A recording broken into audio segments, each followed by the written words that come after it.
ఇంట్లో చాలామంది ఎన్నో విషయాలపై గొడవ పడుతూనే ఉంటారు. నేను మాత్రం వారం నుంచి మా అమ్మతో యుద్ధం చేస్తున్నాను ఈ సున్నుండల కోసము.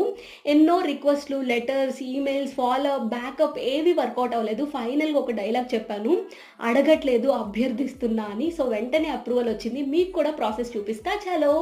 సో, ఇక్కడైతే మినుములు దోరగా వేయించేస్తున్నాను. అమ్మాయిలు మీరు మాత్రం హై ఫ్లేమ్‌లో పెట్టి వేయించొద్దు. సున్నుండలు నల్లగా వస్తాయి.